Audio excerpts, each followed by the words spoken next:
Buenas tardes, estimada comunidad. Sean bienvenidos a una nueva sesión del Diplomado de Derecho Societario. En esta oportunidad nos acompaña el doctor Joe Navarrete Pérez, quien actualmente es gerente general de Conexa Financial Group, además de haber sido gerente general de Condominios Ecológicos Asia del Campo y asociado senior del estudio jurídico Payet, Rey, Caubi Pérez Abogados. Cuenta con maestría en Finanzas y Derecho Corporativo en la Universidad ESAN y un programa avanzado de Dirección de Empresas en Finanzas y Derecho Corporativo en la misma universidad. En los años 2019 y 2020 ha sido profesor de Constitución y Funcionamiento de Sociedades Anónimas en la PUC, contratos empresariales en la Escuela de Posgrado de LOCSIL, Mercado de Valores, Buenas Prácticas de Gobierno Corporativo y Derecho de Finanzas en la Universidad Mayor de San Marcos y es licenciado en Derecho por la misma Casa de Estudios. Estimado doctor, le cedemos el uso de la palabra. Gracias por la presentación. Gracias por la invitación también. Solo una corrección, no he sido gerente general, sino gerente legal. Igual gracias por ascenderme en el puesto. Bueno, me han encargado que toque un tema vinculado con estados financieros y distribución de utilidades. Así que tengo que preparar una presentación en PowerPoint para podernos orientar de una manera un poco más didáctica. Digamos, tenemos una hora un poco para conversar. Si alguien tiene algún tipo de comentario, duda, pregunta, lo que fuera, siéntanse libres de poder interrumpir, entre comillas, interrumpir durante la sesión en cualquier punto, levantando la mano, abriendo sus micrófonos, no sé si está permitido en todo caso, o en el chat, como fuera. O en su caso, alguna ronda de preguntas al final, ¿no? Yo quería empezar haciendo, bueno, referencia al índice, pero también referencia un poco a qué quisiera tratar en esta hora, ¿no? El tema de estados financieros es un tema, y distribución de utilidades es súper importante, partiendo de la base de que estamos hablando de sociedades y las sociedades tienen un fin lucrativo, como todos sabemos, ¿no? Entonces, salvo algún tipo de sociedad específica, como estas sociedades B que han sido creadas, bueno, positivizadas en el Perú hace poco, en general las sociedades tienen un fin lucrativo. Entonces, el objetivo de toda sociedad es básicamente obtener utilidades y a partir de ahí distribuirlas entre sus socios. Entonces, dado eso, el tema económico es súper importante. Recordemos que entre los derechos fundamentales de los accionistas o de los socios están los derechos económicos, en estricto, donde principalmente el más importante es nuevamente el derecho a recibir utilidades, ¿no? Entonces, la parte económica de la compañía, aparte del tema operativo, de qué hace la compañía, de cómo lo realiza, tiene una relevancia crucial, diría yo, y que es uno de los fines a los que procura la gerencia o la dirección, los directores y los gerentes. Ahora, dentro de ese marco, los estados financieros son un instrumento para toma de decisiones, ¿no? En general, los estados financieros me permiten conocer la situación, como su nombre lo dice, financiera de una compañía, y a partir de ahí tomar decisiones, ¿no? Decisiones a nivel de finanzas corporativas sobre cómo financiarme, si yo necesito capital, traerlo de un banco, traerlo de un inversionista privado, pedirlo a mis accionistas, y en qué voy a invertir básicamente. Voy a realizar determinada actividad, voy a comprar maquinaria, voy a invertir en, no sé, en algún título valor, en bonos, en acciones, en lo que fuera, ¿no?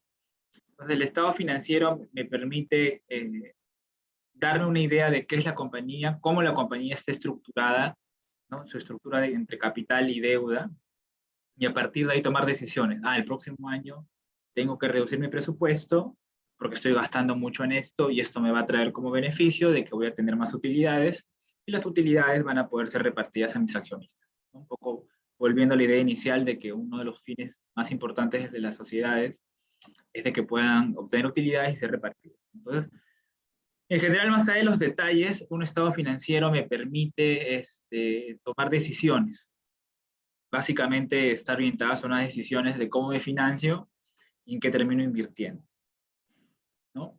Ahora, dentro de los derechos de los accionistas también existen estos derechos políticos, ¿no? Que básicamente me permiten pedir información, votar, ¿no? Y dentro de digamos, una intersección de algún punto entre derechos políticos y derechos económicos tiene que ver con el principio de proporcionalidad. ¿Qué significa el principio de proporcionalidad? Que básicamente yo asumo las ganancias o las pérdidas según los porcentajes en los cuales yo haya aportado, haya invertido en una compañía. Digamos, en sencillo, si es que yo soy accionista del 50% de la compañía, y la compañía tiene una utilidad de 100, yo tendré derecho a recibir 50, ¿no? Para ponerlo en números grandes, ¿no? Si yo tengo el 20% de la compañía, tendré derecho a tener 20 de esos 100. Y si hay algún tipo de pérdida, deberé asumirla, ¿no? Proporcionalmente. Entonces, lo mismo de lo que pasa en los temas de votaciones. Se vota según la participación y proporcionalmente la participación que uno tiene dentro de la compañía. Entonces, el principio de proporcionalidad es súper, súper importante, dado que sirve como un instrumento digamos, de gobierno dentro de la compañía para poder establecer derechos, obligaciones, y para lo que nos interesa, para saber cuánto te termina asumiendo en beneficios, entre beneficios y pérdidas. ¿Ok? Las otras ideas que se irían desarrollando es justamente esta idea de beneficio o utilidad. En general, la utilidad es aquella ganancia que a nivel contable, en principio, obtiene una compañía en un periodo determinado. Los estados financieros, un poco para volver al tema anterior, se pueden establecer con cortes diferentes, ¿no? Yo puedo establecer un estado financiero a un corte anual y reviso desde el 1 de enero del 2021 hasta el 31 de diciembre del 2021. O puedo establecer un estado financiero mensual donde solamente me dedico a revisar el mes de enero del 2021, o un corte trimestral desde enero, febrero y marzo. Entonces, los estados financieros nuevamente me permiten conocer la situación de la compañía, ser un instrumento para decidir, y yo los puedo establecer cortes determinados. Y según cada corte yo podré evaluar si es que tengo un beneficio, si tengo una pérdida, y eso me va a permitir justamente ver, por ejemplo, si yo analizo el primer trimestre de un año, qué tengo que hacer en los siguientes trimestres a efectos de que si tengo pérdidas, poder obtener utilidades de que al final del año la compañía no tenga una pérdida, digamos, anual, ¿no? Entonces, esos cortes me permiten, nuevamente, ver qué beneficios han generado, qué pérdidas tengo, cuál ha sido el importe de los gastos que he podido tener, y a partir de ahí decidir y ver cómo puedo ir mejorando la situación financiera de la compañía, ¿no? Y ya finalmente tocaré un tema que es un tema bastante conocido, simplemente para redondear la idea de lo que vamos a conversar, que es el referido a la Junta Obligatoria Anual. Todos sabemos que la Junta Obligatoria Anual en principio se celebra dentro de los 3 primeros meses del año, a efectos de, bajo una agenda predeterminada, entre otros, aprobar la gestión social, que está representada en la memoria anual, y los estados financieros, ¿no? Y en su caso, si existieran utilidades, proceder a su reparto. Eso es lo que nos dice la ley en el artículo 114, 115 de la Ley General de Sociedades. Veremos luego que la generación de beneficios no genera automáticamente la obligación de poder o de tener que repartir utilidades. Los beneficios o las utilidades pueden ser destinadas a otros usos, que veremos en un rato. Ok, entonces con ese preámbulo algo amplio, pero transversal de lo que veremos, continuaré la exposición. El primer punto que quisiera resaltar y que también está en el índice es hablar sobre estados financieros. Debe llevarnos yo diría, a algunas reflexiones. ¿Cuál es la primera reflexión? Es de que estos estados financieros o sea, no son construidos por un abogado, son construidos básicamente por un contador o por digamos, un especialista en finanzas, ¿no? Entonces es un instrumento que sirve, como les decía, para tomar decisiones, principalmente la gerencia o los órganos de dirección, son instrumentos que no son construidos por un abogado, no son técnicamente no sé, un contrato o un acto jurídico, si queremos llamarlo de ese modo. Pero ¿a qué quiero llegar?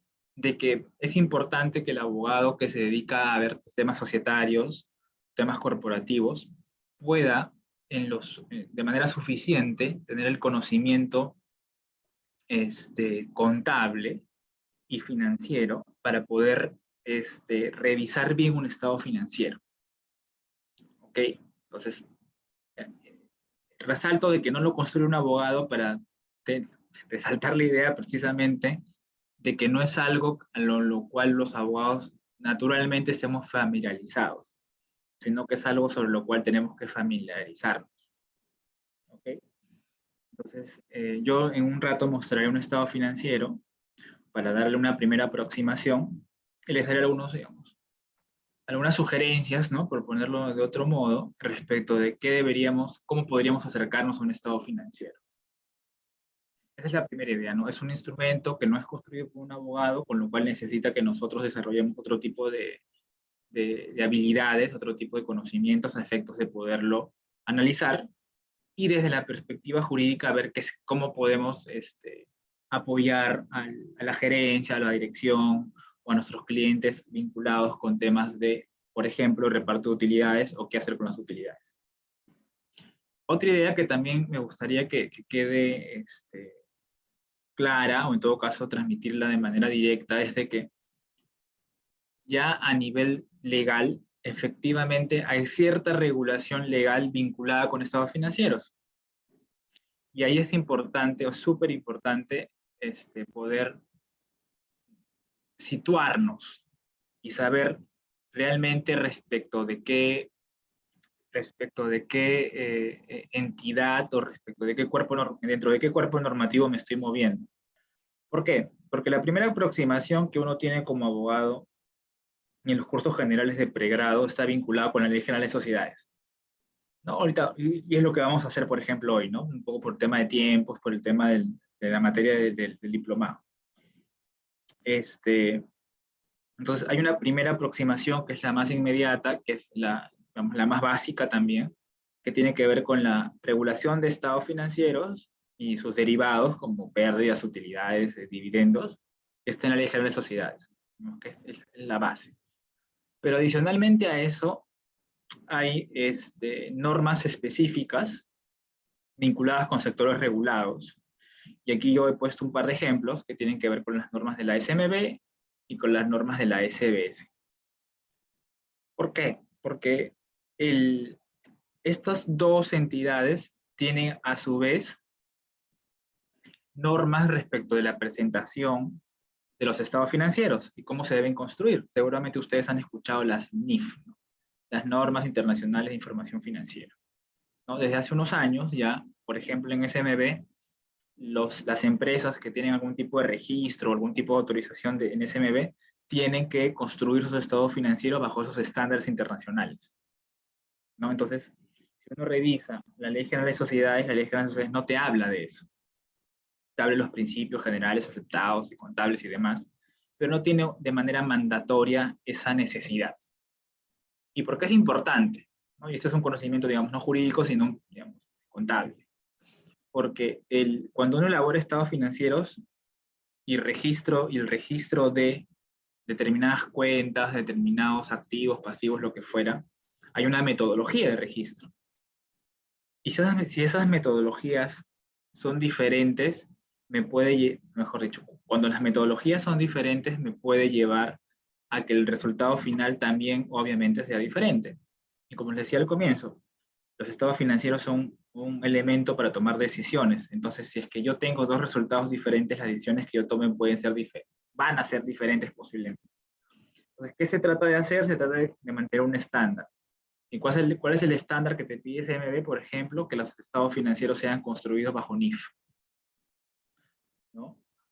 ¿Qué pasa en SMB? Perdón, SBS. SBS, por ejemplo, tiene algunas normas, tiene un manual de contabilidad, ¿no? Cómo se deberían contabilizar las cuentas vinculadas con este sector regulado que es el sistema financiero. ¿no? Y a partir de ese registro de cuentas se elaborará un estado financiero determinado, ¿no? Que no es el mismo, obviamente, que puede tener una compañía comercial o una compañía que se dedica a la compra y venta de insumos o lo que fuera. Entonces, los estados financieros, digamos, desde una aproximación tanto doctrinal, teórica, como de práctica jurídica, siempre debo preguntarme, si voy a analizar un estado financiero, ¿qué tipo de cliente tengo? Si es un cliente que solamente se regula por la Ley General de Sociedades, tendrá mi visión una aproximación determinada, un conjunto de cumplimiento de obligaciones determinadas, pero si, por ejemplo, mi cliente es una empresa que está en la SMB, yo tendré que tener otro conjunto de obligaciones adicionales. Presentación, por ejemplo, de estados financieros trimestrales. Cada trimestre las empresas que tienen un registro o están supervisadas por la SMB presentan estados financieros al público, ¿no? La cuelgan en la página web de la entidad. Anualmente también se presentan. Y en el caso de SBS también se presentan, incluso las presentaciones son mensuales, ¿no? Dependiendo del tipo de entidad. Entonces, el estado financiero, aparte de tener un componente contable financiero que es en principio ajeno al abogado, tiene otro componente que tiene que ver con la regulación específica del sujeto respecto del cual se elabora un estado financiero. Y por eso hay que tener en cuenta si es que el sujeto es un sujeto regular, un sujeto normal, o es un sujeto que está sometido a una supervisión, un registro, lo que fuera de una entidad gubernamental como SMB o la SBS. Regresando a la Ley General de Sociedades, como les decía, que digamos, la parte más básica de los de estados financieros, la Ley General de Sociedades, y lo veremos luego cuando empezamos a ver un poquito la norma, básicamente reconoce el clásico balance general y el estado de ganancias y pérdidas. Hoy por hoy el balance general ya no se llama balance general, sino se llama estado de situación. Estado de situación financiera. Y el estado de ganancias y pérdidas, que digamos que era muy didáctico respecto de su contenido, ya no se llama así, sino se llama estado de resultados. Esos dos tipos de estados financieros son los que nos presenta la Ley General de Sociedades. Y aquí, por ejemplo, se encuentra una diferencia obvia, o digamos clarísima, respecto de una entidad que sí es supervisada. Cuando yo estoy ante la SMB, genero dos tipos de estados financieros adicionales. Que es un estado de flujo de efectivo y un estado financiero de los cambios en el patrimonio. Que no son estos que te dice la Ley General de Sociedades. Si ustedes buscan estos dos estados financieros de cambios en el patrimonio o flujo de efectivo, no lo van a ver porque la Ley General de Sociedades no los contempla. Sin embargo, la otra regulación bajo SMB sí los contempla, porque si tú estás bajo la SMB, lo que necesitas es proveer más y mejor información. ¿Ok? Otro tema también vinculado con estados financieros tiene que ver de que los estados financieros pueden ser sometidos a la revisión de un tercero especializado. Y ahí es cuando entramos a los temas de las auditorías, ¿no? Entonces, las auditorías son básicamente un procedimiento. Auditoría, digamos, en términos coloquiales, puede ser una revisión de cualquier cosa, una auditoría legal, por ejemplo, si lo han escuchado. Pero aquí estamos hablando básicamente de una auditoría a nivel financiero, ¿no? Y una auditoría a nivel financiero lo que hace es justamente verificar si es que tú, al momento de utilizar una metodología específica, digamos, las NIF, las has cumplido a cabalidad.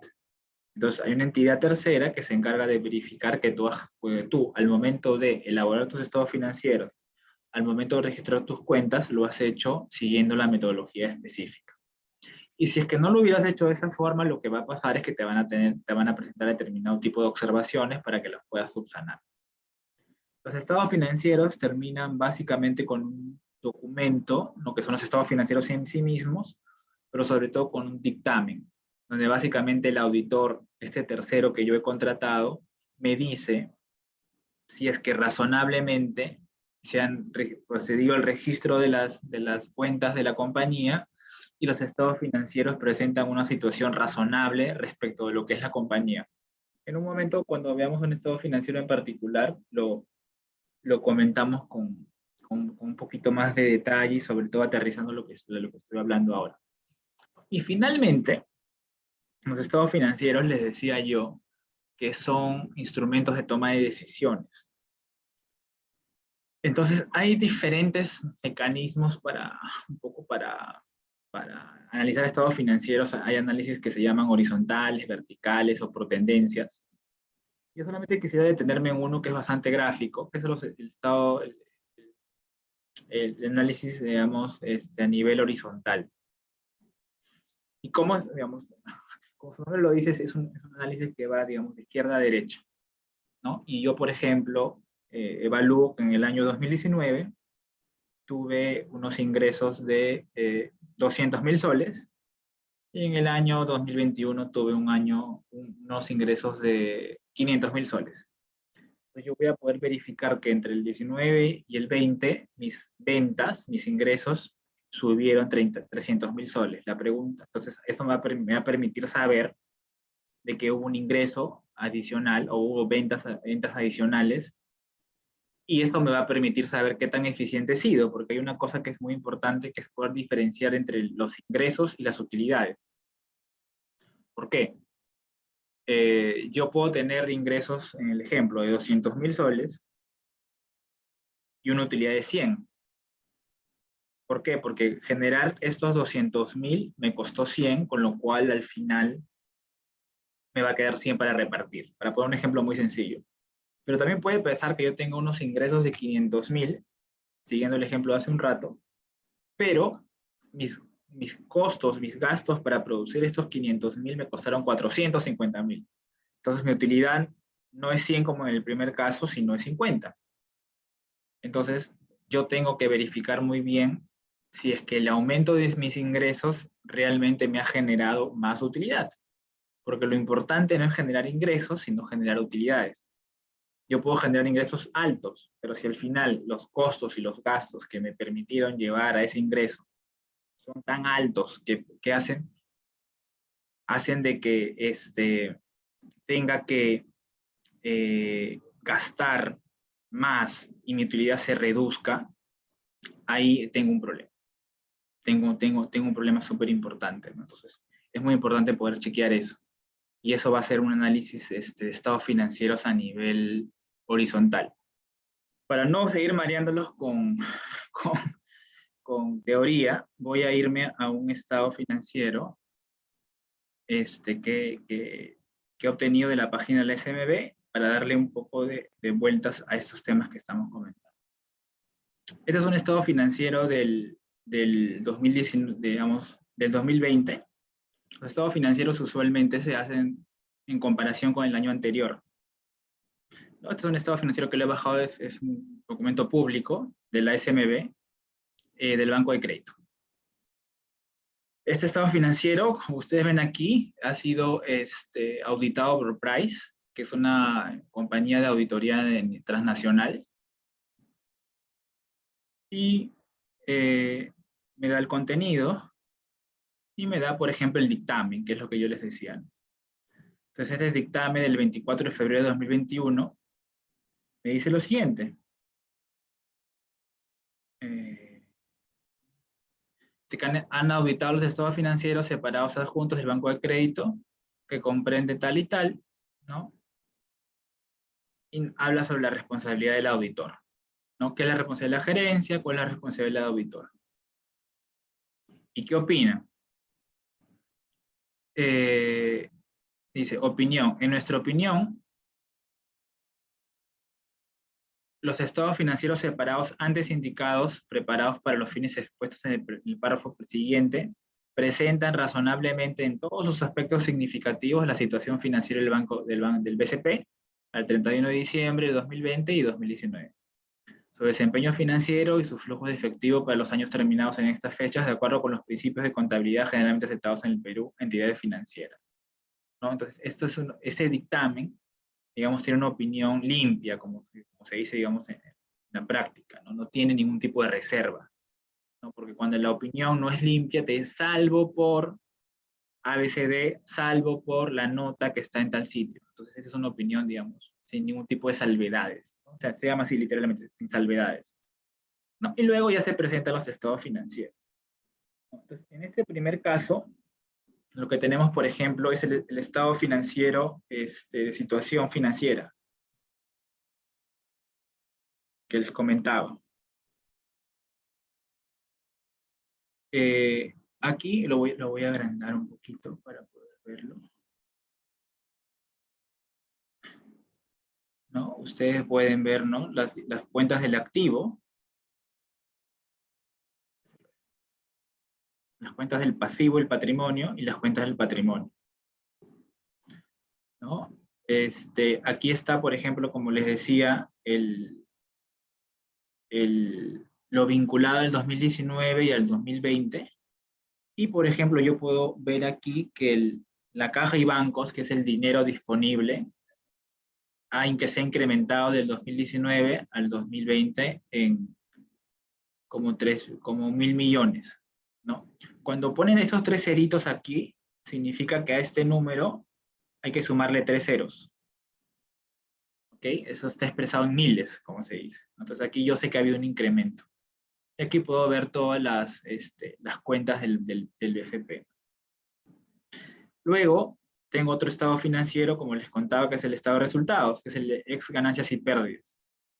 Entonces yo puedo ver aquí que del 19 al 20 las utilidades del BCP, los ingresos descendieron, ¿no? Entonces, ¿cómo puedo verificar aquí? El 19 al 20 ha habido una reducción. ¿Qué me puede decir eso? Ok, que algo pasó en el 2020. Y todos sabemos que ese momento en el Perú, bueno, y a nivel mundial, fue lo vinculado con las cuarentenas, ¿no? Las cuarentenas a nivel mundial. ¿Ok? Entonces, eso explicaría por qué hubo una reducción. Pero lo más importante, como les decía, no es el tema de los ingresos, sino es el tema de la utilidad. Entonces, vayamos a ver la utilidad, ¿no? Y aquí podemos ver, por ejemplo, que la utilidad neta incluso, o sea, se redujo, ¿no? La utilidad en el 2019 fue 3.622 millones y más, y aquí fue menos dinero, ¿no? 832 millones.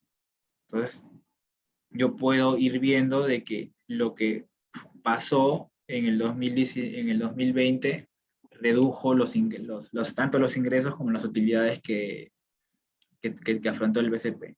Y para terminar esta parte de análisis súper rápido, yo les decía que habían dos tipos de estados financieros adicionales. Uno de ellos es que son el cambio en el patrimonio neto. Como recordarán aquí arriba, aquí hay unas cuentas del patrimonio. Patrimonio, capital, reserva legal, reserva facultativa. Entonces, hay un estado financiero específico donde me dice cómo ha ido variando este patrimonio, ¿no? Aquí está, por ejemplo, capital social, reserva legal, reserva facultativa. Entonces, este estado financiero me da noticias respecto de eso. Me da noticias si es que hubo capitalizaciones, me da noticias si es que hubo distribución de dividendos, ¿no? Por aquí ustedes van a ver, ¿no? Y así yo puedo saber cómo se fue moviendo el patrimonio durante un año. Y finalmente, hay un estado financiero que se llama el estado de flujo efectivo, que básicamente lo que me dice es cómo el dinero, contante y sonante, digamos, se ha ido moviendo dentro de la compañía. Y aquí está vinculado principalmente con 3 tipos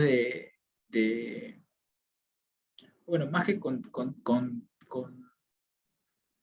3 tipos de actividades. Las actividades de operación, las actividades de inversión y las actividades de financiamiento,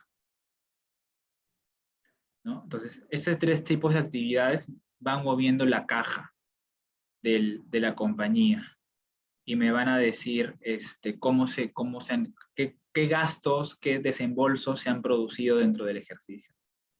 Y luego ya después de ver todos esos estados financieros, el estado financiero lo que hace es, cuando es auditado, hay un conjunto de notas. ¿Qué son las notas? Las notas explican alguna información que puede no quedar clara del estado financiero. Ahí son explicaciones particulares. Por ejemplo, vayamos solamente a una nota. Depósitos y obligaciones, es la nota 10. Entonces yo bajo aquí en mi estado financiero y busco la nota 10. Acá hay fondo 4, nota 4, y me voy a la nota 10. 7, 8, 9,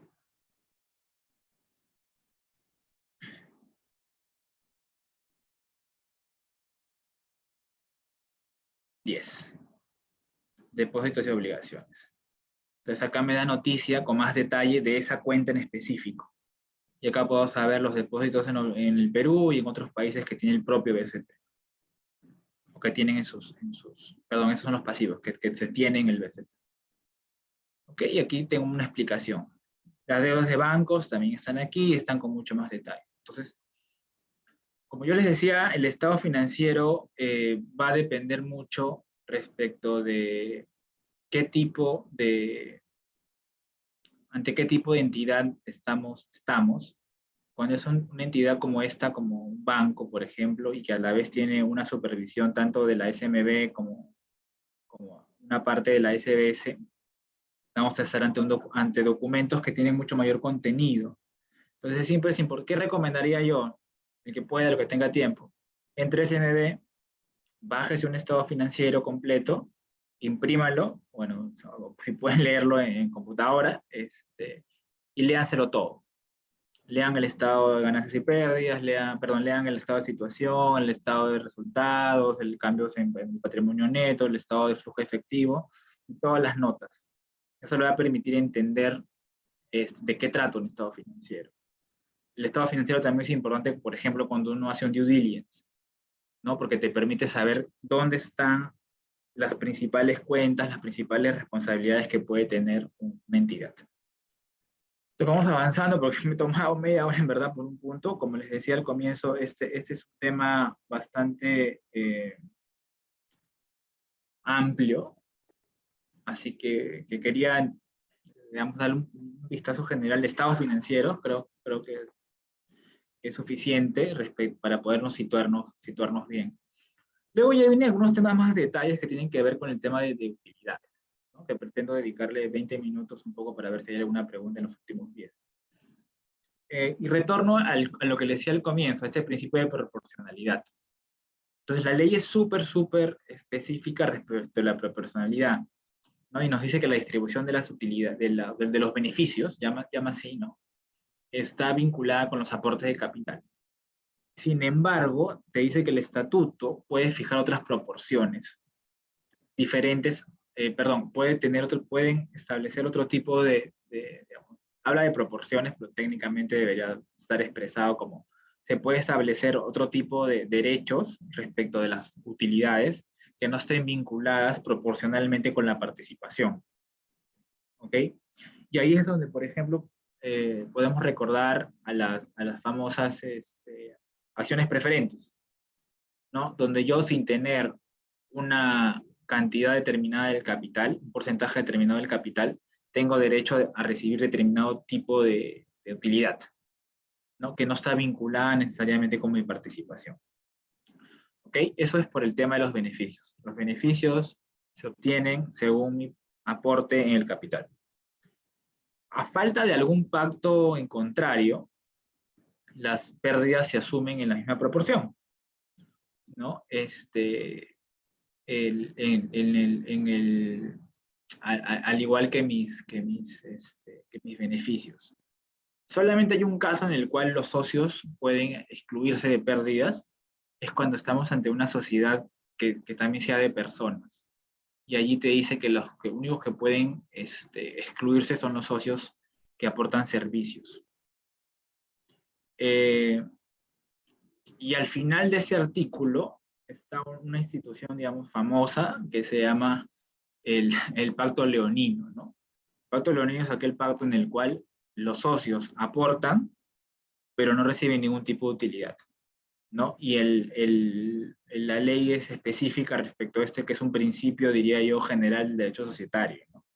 Y te dice de manera expresa, está prohibido que el pacto social excluya a determinados socios de las utilidades o los exonere de toda responsabilidad por pérdida, salvo el caso anterior, que es el caso en el cual se excluye al socio de la pérdida cuando aporta servicios, ¿no? Entonces, ese artículo 39 básicamente lo que hace es darle vuelta a este principio de proporcionalidad como principio, como regla, con excepciones que se pueden establecer en el caso de beneficios, y una excepción, la única excepción de corte legal, porque no puede haber otra, respecto de pérdidas, ¿no? Este artículo, y al final desarrolla lo que les comentaba sobre el pacto leonino, en el cual ningún socio puede verse perjudicado respecto de la distribución de utilidades o respecto de la asunción de pérdidas, ¿no? Ok, yo les decía de que se podría generar una situación en la cual se generen utilidades, pero que esas utilidades no necesariamente estén vinculadas con su distribución. ¿Ok? Deme un segundito, por favor. En el caso de las utilidades, estas pueden tener los siguientes destinos. Uno de ellos es incrementar la reserva legal. Si se acuerdan, cada vez que cuando estamos ante una sociedad anónima, se tiene que, digamos, resguardar o guardar un importe de 10% más o menos de la utilidad distribuible hasta que se llegue a un 20% del capital social. ¿Ok? Eso es uno. Otro destino de utilidades puede ser repartirlas, ¿no? Que se produzca el reparto de las mismas y que los socios conviertan las utilidades en dividendos, ¿no? Se tuvo utilidades de 100 este año y se reparte proporcionalmente de las participaciones esas utilidades. Otro supuesto es que estas utilidades se acumulen, o sea, no se repartan, sino que se queden en la compañía. ¿Ok? Eso lo que hace es incrementar el patrimonio como una seguridad adicional. Ojo, no es una reserva legal, tampoco va al capital social, sino es una reserva acumulada técnicamente. ¿Cuál es la ventaja que es una reserva acumulada? Que en los siguientes ejercicios o en cualquier parte del ejercicio se puede pasar a repartirlas. Imaginemos que yo tengo 100 de utilidades y no decido repartirlas y ya completé mi reserva legal, entonces las mando a reservas acumuladas. Y llega la Junta Obligatoria Anual que toma esa decisión. Pero después de la Junta Obligatoria Anual, digamos que la Junta fue en marzo, en octubre yo decido repartir esas utilidades. Puedo hacerlo porque están en mis reservas acumuladas y son reservas de libre disponibilidad, ¿no? ¿Qué puede pasar? Que ya esas utilidades las capitalizo, ¿no? Hago un aumento de capital y dentro de la cuenta patrimonio las utilidades dejan de ser utilidades y se vuelven capital social. Y cada quien aumenta su participación, en principio proporcionalmente a su participación también. Entonces, estos 100 que eran utilidades no se reparten, no se acumulan, sino que se vuelven capital social. Si la sociedad tenía un capital social, por ejemplo, de 500 y se generan utilidades sobre 100, se produce un aumento de capital por capitalización de utilidades que lleva la cuenta capital social de 500 a 600. Y estos 100 de capital tendrá como reflejo el incremento de acciones que irán a favor de los accionistas proporcionalmente. O también puede pasar de que hayan existido pérdidas. Entonces, ¿qué es lo que se hace? Estas pérdidas se compensan. Si yo tuve en el ejercicio 2019 no utilidades, sino pérdidas, o sea, si no tuve ganancias, sino al final del día terminé debiendo plata, si queremos ponerlo de algún modo, pero en el año 2020 yo sí tuve utilidades, las compenso. Si el año pasado tuve pérdidas por menos 20, digamos, o pérdidas por 20, y este año tuve utilidades de 50, las compenso, y al final del día mis utilidades no van a ser 50 iniciales, sino van a ser 30, porque tuve que compensar las pérdidas anteriores. Ahora, puede pasar que yo mezcle todo ese tipo digamos, de destinos, sí. Imaginemos que yo tengo una utilidad de 1000. El 10% de la distribuible se va a la reserva legal. Me quedo con 900. De esos 900 decido repartir 200. Me quedo con 700.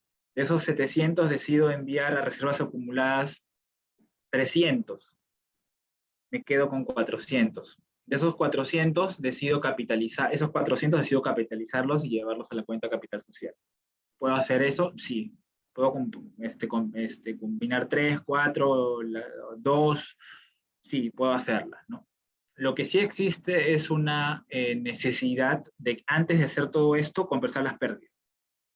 Dado que la pérdida es una situación negativa, lo que requiere el ordenamiento jurídico y la Ley General de Sociedades es de que antes de hacer todo ese tipo de distribuir, de mandar a cuentas a reservas acumuladas o lo que fuera, lo que requiere es de que se permita o se pueda compensar las pérdidas, ¿no? Entonces, lo vamos a ver en un instante, ¿no? Pero todas estas alternativas de la A a la D se pueden combinar, digamos, de manera regular.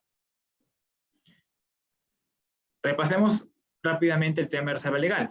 Nos dice, un mínimo del 10% de la utilidad distribuible de cada ejercicio, menos el impuesto a la renta, debe ser destinado a una reserva legal, ¿no? La reserva legal en las sociedades anónimas sirve como un resguardo adicional frente a los acreedores, a efectos de que no se vean defraudados en el pago de sus obligaciones, ¿no? Hasta que se alcance una quinta parte del capital social, o sea, hasta el 20%. ¿Ok? Luego dice, las pérdidas correspondientes a un ejercicio se compensa con las utilidades o reservas de libre disposición.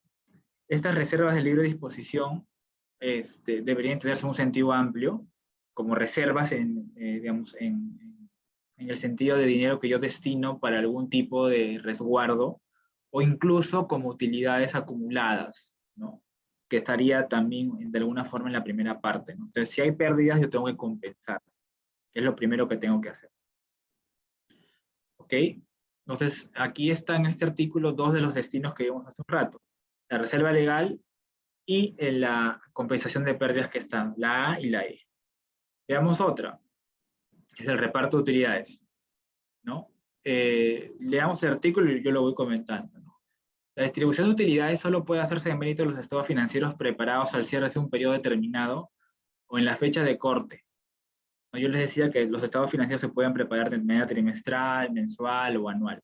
Entonces, antes de repartir utilidades, yo tengo que hacer esta fecha de corte, establecer un plazo dentro del cual procederé a fijar un límite y a partir de ahí verificar si hay pérdidas o es que hay utilidades. ¿Ok? Eso es uno, ¿no? Lo otro que es súper importante es lo siguiente, ¿no? Si se ha perdido parte del capital, no se distribuye utilidades hasta que el capital sea reintegrado o sea reducido la cantidad correspondiente. Entonces, si ha habido algún tema de pérdidas, yo tengo que utilizar mis utilidades para compensarlas o tratar de sacar dinero de algún otro lado para la compensación respectiva. ¿Ok? Es muy importante que una distribución de utilidades vaya precedida de la elaboración de un estado financiero al cierre de un periodo determinado. ¿Ok? Y si es que yo no lo hago, puedo ser, digamos, la sociedad puede ser cuestionada, demandada por haberlo hecho, digamos, con contrariedad a esto, ¿no? Y también definitivamente sus administradores, ¿no? En el caso de que se haya hecho una repartición de utilidades que no esté vinculada con un estado financiero. Realmente, el estado financiero es un elemento para tomar decisiones. Entonces tengo que elaborarlo de manera periódica para poder tomar la decisión si es que era conveniente o no era conveniente repartir utilidades. Esa es la lógica, digamos, detrás de todo esto. ¿Ok? Aquí hay un ejemplo, esta tasa de impuesto a la renta ahora es 29.5, ya no es 30. Pero básicamente para verificar o para comentarles, ¿no? Cómo este estado de resultados va bajando, va incluyendo, digamos, los ingresos iniciales y cómo se van generando los tipos de utilidad. Seguro ustedes han escuchado la utilidad bruta, la utilidad operativa, la utilidad neta, ¿no? La utilidad bruta es básicamente la utilidad que se obtiene después de los ingresos menos todos los costos necesarios para generarlas. Luego viene un tipo de utilidad operativa que tiene algún tipo digamos, de descuento, ¿no? Porque si ustedes van viendo, siempre se va descontando, se va restando. Está vinculada básicamente a actividades que no tienen que ver con el negocio principal, ¿no? Acá podemos encontrar algún tipo de, este, de depreciación, de amortización, dependiendo, ¿no? Y otros tipos de gastos que no estén vinculados con el negocio principal. Entonces, tengo una utilidad, un ingreso, ¿no? Un ingreso, una utilidad bruta, una utilidad operativa, y luego tengo una utilidad neta. Y entre la utilidad operativa y la utilidad neta básicamente están los gastos e ingresos vinculados con temas financieros, de financiamiento, ¿no? Si yo pedí un préstamo y pagué una cuota, los intereses que yo gasté en esa cuota los tengo que meter aquí y restarlos, ¿no? Definitivamente esto cambia cuando la entidad es una entidad financiera, porque en ese caso los gastos financieros son la parte del ingreso principal, ¿no? Porque es un tipo de entidad diferente. Y aquí en reparto de utilidades, que ese artículo 230 es bastante claro. Primero que solo se pueden pagar utilidades pagar dividendos respecto a utilidades obtenidas o reservas de libre disposición, que era lo que le decía, si es que hubiera habido una utilidad acumulada que no repartí en su momento, podré luego repartirla. ¿Ok? También me deja clarísimo que a pesar de que no se hayan pagado todas las acciones, estas tienen el mismo derecho a recibir las utilidades, el dividendo correspondiente, ¿no? Y sobre todo, lo más importante de este artículo es lo que se llama los dividendos a cuenta. ¿Qué son los dividendos a cuenta? Usualmente, dado que en la Junta Obligatoria Anual se decide sobre la aprobación de estados financieros y sobre la distribución de utilidades, el momento idóneo, digamos, el momento más idóneo, si podría ser esa la palabra, para repartir utilidades es cuando se celebra la Junta Obligatoria Anual. Porque yo he aprobado un estado financiero de un año y he podido verificar si dentro de ese año no ha habido utilidades o no. Y si las hay, qué destino le puedo dar. Sin embargo, yo les decía también de que yo puedo construir un estado financiero con cortes anteriores, con cortes mensuales, trimestrales, semestrales. Y cuando un reparto de dividendos se realiza no sobre un estado financiero anual, no sobre todo el 2020, sino sobre los primeros 6 meses del 2020, los primeros 9 meses del 2020, los primeros 3 meses del 2020, lo que se produce es una repartición de dividendos a cuenta. ¿Ok? Nuevamente, aplica la regla. Si yo lo hago trimestral o semestral, tendré que construir un estado financiero trimestral o semestral y a partir de ahí decidir si es conveniente o no es conveniente proceder al reparto. Pero esta distribución se hace a cuenta de la que supuestamente va a haber al futuro. Entonces, si es que yo en el año proyecto que va a haber una utilidad de 100 y en el mes 6 yo ya vi que hay una utilidad de 50 y yo no quiero esperar hasta que se acabe el año, sino repartirlo en los 6 meses, podría hacer una junta, podría elaborar un estado financiero y repartir un dividendo a los 6 meses. Y eso me servirá a cuenta. Al final del año, cuando el año acabe y confirme que las utilidades sean 100, dado que ya pagué 50, solo me quedará por distribuir el 50 remanente, ¿no? Un poco para ponerlo en términos gráficos y fáciles de entender. Entonces, el dividendo a cuenta es un dividendo entregado antes del cierre del ejercicio, un estado financiero determinado, y que tiene que tener necesariamente la opinión favorable del directorio o en su caso del órgano de dirección si el directorio no existiera. Ok, a ver, acá hay una... Doctor, ¿los dividendos son iguales a las utilidades? ¿Es lo mismo? No. Las utilidades es lo que la compañía genera en ese estado financiero al final de aquí, ¿no? Aquí al final. Esa es la utilidad, esa es la plata, que es una plata de la empresa. Es una plata de la compañía que ha generado durante el ejercicio. ¿Cuándo la utilidad se vuelve dividendo? Cuando se produce un acuerdo de la Junta para distribuir esas utilidades a favor de los accionistas. Cuando se produce este acuerdo de manera concreta, el accionista adquiere un derecho de crédito frente a la sociedad que le puede exigir el pago del dividendo. Pero para que se produzca eso, previamente la Junta tiene que haber acordado la distribución de las utilidades. Cuando la Junta acuerda la distribución de utilidades, el accionista adquiere inmediatamente un derecho a cobrarlas. Y ese cobro en particular se llama dividendo. Doctor, en ese sentido, ¿un dividendo vendría a ser consecuencia de las utilidades ganadas por una sociedad? Sí. Un dividendo es la consecuencia de las utilidades ganadas por una sociedad, pero de la manera que les explicaba, de manera concreta. Imaginemos que la sociedad hace una utilidad de 100. Entonces yo puedo reclamar a la sociedad que me dé mi 20%. No. Necesito que la Junta de Accionistas decida distribuir dividendos, utilidades que se van a convertir en dividendos, como les comentaba, y en ese momento tendré derecho a exigir los 20. Pero el hecho que se hayan generado en sí mismo no hace de que yo tenga el derecho de manera automática.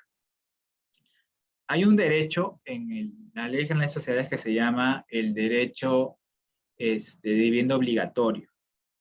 Es cuando se produce determinado supuesto, que es el 20% de determinado número de accionistas, porcentaje de participación dentro de la compañía, pueden solicitar que se reparta obligatoriamente los dividendos. Pero es un supuesto muy específico, muy puntual, que no aplica siempre. Y para culminar, les decía que en la Junta Obligatoria Anual tiene dos temas vinculados con los que hemos estado conversando. El primero, en la Junta Obligatoria Anual que se realiza entre los 3 primeros meses del año, la Junta tiene que pronunciar sobre la gestión social y los resultados económicos. Y segundo, resolver sobre la aplicación de las utilidades si las hubiere, ¿no? En estricto es, sí, resolver sobre la aplicación de utilidades. Ojo, no dice resolver sobre la distribución de utilidades, dice resolver sobre la aplicación. Eso implica todos estos supuestos que yo les he comentado. Incrementar la reserva legal, repartir utilidades, destinar utilidades a reservas acumuladas, capitalizar utilidades o compensar pérdidas. Entonces, es el momento idóneo, la Junta Obligatoria Anual, para realizar este tipo de acuerdo. Pero nuevamente, si yo quiero repartir utilidades antes de la Junta Obligatoria Anual, lo puedo hacer. Tendrá que generar un supuesto de dividendo a cuenta. Eso implica construir un estado financiero con un cierre determinado, el directorio esté de acuerdo y procede a la distribución a cuenta, como se dice, ¿no? Y yo diría que eso es todo lo que, al menos en este tiempo, les puedo comentar sobre estos temas.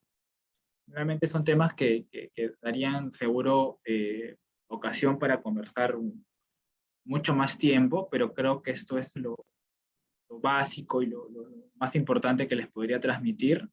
Si tienen algún tipo de pregunta adicional de lo que comentaron sus compañeros, quedo atento para resolverla. Muchas gracias, estimado doctor, por su disertación el día de hoy. Y sí, efectivamente, si algún participante desea realizar alguna pregunta oral, puede levantar la mano para cederle la palabra. Aquí tengo un par de preguntas. Dice, doctor, ¿cuándo se realiza una auditoría externa? ¿Se dan en todas las sociedades? No, ahí nuevamente vuelvo a lo que les comentaba, a esta parte. Cuando vemos el tema de auditorías, también hay que ver si estamos bajo la regulación de la Ley General de Sociedades o otro tipo de sociedad, de otro tipo o tengo un supervisor. Cuando es Ley General de Sociedades, la auditoría no es obligatoria. Hay algunos artículos que te indican de que si lo pide un determinado número de accionistas, se puede ir a la auditoría, ¿ok? Pero no es algo obligatorio. ¿Una compañía regular está obligada a tener auditoría? No. Financiera. Pero cuando yo estoy bajo el ámbito de supervisión de la SMB y la SBS, yo les decía que había otro conjunto de normas vinculadas con estados financieros. Dentro de ese conjunto de normas vinculadas con estados financieros, sí está la obligación de que cuando yo presente mis estados financieros de manera anual, tenga que auditarlos. Entonces, allí sí aplica la obligación de tener un auditor, que será justamente esta persona que se encargue de validar que mis estados financieros han sido construidos de la manera razonable, como decía este dictamen que vimos hace un rato sobre el BCP. Muchas gracias por su respuesta, doctor. Y bueno, otra pregunta dice, estimado doctor, ¿cuánto considera usted que esta situación de pandemia ha impactado en los reportes de estados financieros? A ver, de hecho, en el caso de SMB y SBS en concreto, se dieron un conjunto de normas vinculadas con la postergación de la presentación, ¿no? Porque cuando empezó la pandemia, bueno, la cuarentena en marzo del 2020, más o menos, justo estábamos a puertas de las juntas evaluatorias anuales, ¿ok? Y en ese momento eran presenciales, no estábamos digamos, en esta situación de ahora de que podemos hacer conferencias, clases, todo lo demás a través de estos sistemas, ¿no? Eso era muy nuevo en ese momento. Entonces las entidades sacaron normas donde hicieron de que los plazos para presentación de estados financieros, de información financiera, se posterguen, ¿no? Ya eso, claro, con el tiempo se ha vuelto un poco más natural, con lo cual una primera afectación que hubo efectivamente fue el tema de alargar los plazos. Hoy por hoy diría yo ya de que, digamos, todos estamos más o menos acostumbrados y las cosas están medianamente cercanas a lo que era antes, con lo cual hoy por hoy no hay mucha afectación, si queremos llamarlo, ¿no? En su momento sí lo hubo, pero felizmente las entidades supervisoras tuvieron bastante criterio para poder suspender plazos, relajar algún tipo de exigencia. Muchas gracias, estimado doctor. Y bueno, todo ha quedado claro, no hay preguntas de nuestros participantes y solo me queda agradecerle una vez más por acompañarnos el día de hoy. Y esperamos contar con usted en una siguiente oportunidad. Muchas gracias a ustedes por la oportunidad también de compartir algunas cosas del conocimiento y la experiencia, y siempre encantado de poder apoyarlos. Así que nos vemos, y cualquier duda o consulta igual la pueden hacer llegar a través de los organizadores o lo que corresponda respecto del tema, ¿no? Así que muchas gracias. Muchas gracias, estimado doctor, y gracias a nuestros participantes. Si tienen alguna duda, nos la pueden hacer llegar, como ya lo mencionó el doctor, y nos reencontramos el lunes 7 de marzo a las 6 de la tarde. Muchas gracias y buenas noches. Buenas noches, doctor. Hasta luego.